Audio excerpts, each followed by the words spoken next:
On the topic of, the protest that you've done today, Mhm. there's some people actually watching probably doesn't even know how this all started off, Mhm. with Hamas, etc. And some people don't even know some of the terminology like Zionism, what it sort of Yeah. means. So a part of this protest, we know there's things going on in the Middle East sort of right now, with Palestine and Israel. What was justified, what isn't justified, like what's exactly been going on? Yeah, so it's very hard to say in a few minutes, but essentially, Muslims, Jews, Christians lived in the Middle East. The Middle East is known as a Holy Land, particularly that part of the world. Jerusalem, Bethlehem. Bethlehem is where Jesus, he's from Nazareth, but they say he was born in Bethlehem. A lot of prophets went through Jerusalem. Third holiest site of Islam is in Jerusalem. The Temple of Solomon, the Wall of Jericho, all these are in Jerusalem. These are very, very sacred to Jews. So you've got three religions there: Judaism, Islam, Christianity, which are very, very, they hold that place dearly.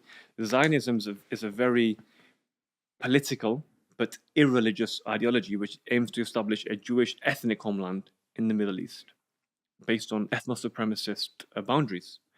The way it treats Palestinians is a second class citizens, even those who are Jewish. So there's actually a reasonably large population of Ethiopian Jews and Yemeni Jews that aren't white, but they're treated as second class citizens in Israel because it's essentially a European fascist project founded by Theodor Herzl in the late 1890s.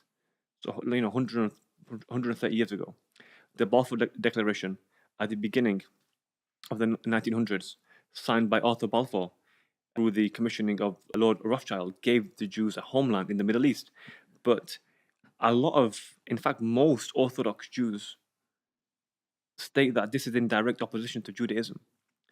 So Zionism is based on ethno supremacist lines. It's a political ideology, just like British nationalism or Hindu nationalism or ISIS, for instance. These are hijacking of a faith based on supremacy, and that causes a lot of rift and causes a lot of subjugation of other religions.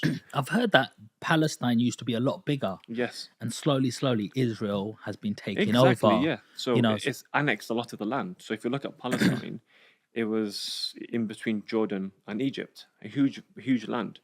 But it's been reduced to, well, it was reduced to two strips: Gaza Strip in the western part, and in the eastern part was the West Bank, Jerusalem, where Jerusalem is. But now Gaza Strip's been wiped away. So you've had a lot of people migrate to Rafah. 2 million people have been displaced. 40,000 people have been killed. 70% of them are children. So we're seeing genocide now, ethnic cleansing, on a global scale. and what started this? So what started this is 75 years of oppression from Zionists that want to control the land. They want the whole Palestine to themselves. In fact, the Greater Israel idea, the Greater Israel dream, is to have from Egypt all the way to Jordan, the whole area as Israel. So this has been systematic annexation and ethnic cleansing of indigenous Palestinians, whether they're Christian or Muslim. It doesn't matter. The religion doesn't matter. It's essentially they wanted a Jewish homeland in that region.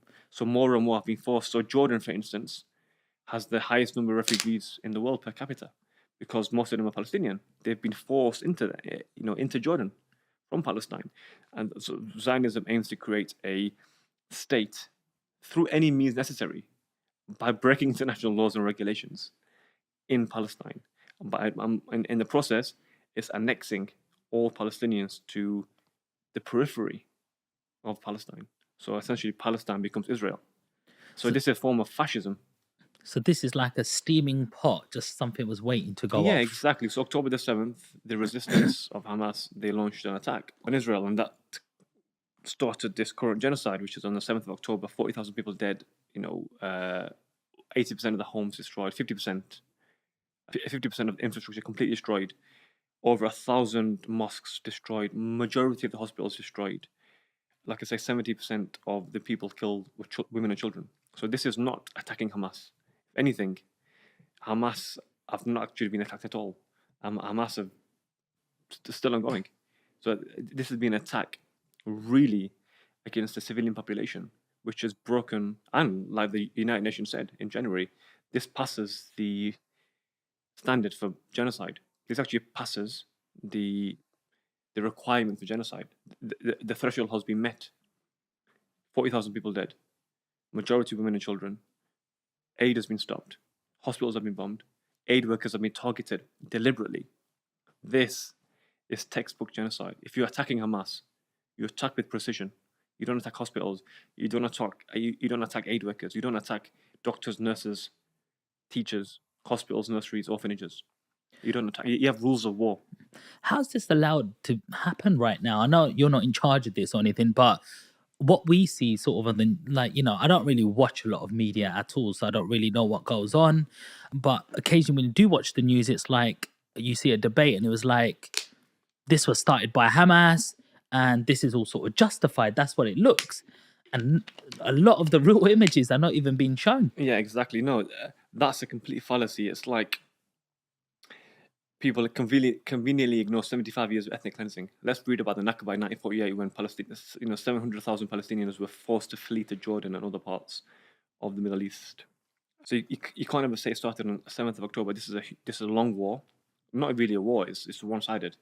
Hamas or Palestine don't really have a military. Whereas Israel, it's like the fourth strongest military in the world.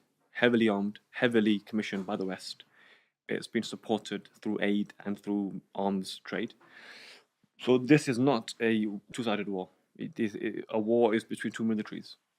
Here it's between military and a armed resistance group, which is actually resisting an illegal occupation. When you think about, religion and thoughts and, right and wrong and good and evil, where do you see this in terms of, like, I've heard that at one stage that the Palestinian people gave Israelis like a home to live in, That's right, yeah. and they've just went, well, thank you, we'll have that and we'll have more of We'll have it, more, and exactly. we'll kick more of you out. And it feels like, from this story, the way it's like playing out currently, it looks like, the bad side's winning really, and just nothing's happening about it. Yeah, the bad side is winning. The mask has fallen off for what Israel really wants. It really wants the whole Palestine to itself. And process like today, even 6 months later, 200 days have passed since the genocide started. Protests are getting more and more. Like, we're not losing our momentum. We're actually calling on the British government to sanction Israel. Previously, a war's happened and aggressions happened from Israel, and people have lost momentum after a few weeks. And this is what Israel wants to happen. They want you to speak about it, but then stop so they can continue their genocide. This time, we've not stopped speaking about it. It's something that's been ongoing. It's something which will never really lose momentum until the whole Zionist project is disbanded. Because essentially, it is a project. It is a Western-backed colonial settler project in the Middle East. It's an experiment to see if we can bring back Jewish people to their indigenous homeland. And when I say Jewish people, I mean these guys are mainly from Russia, Poland, Belarus, Ukraine.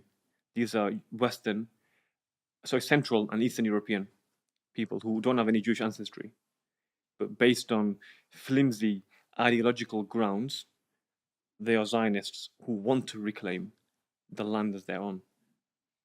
I've heard this sort of terminology that Jewish people run the world. Have you ever heard that? I have heard that, but that's not true. I think we have to be careful. It's because that then brings about anti-Semitic tropes. Who runs the world is a very elite group of, let's say, despotic, hedonistic, liberal elite who run the banking systems.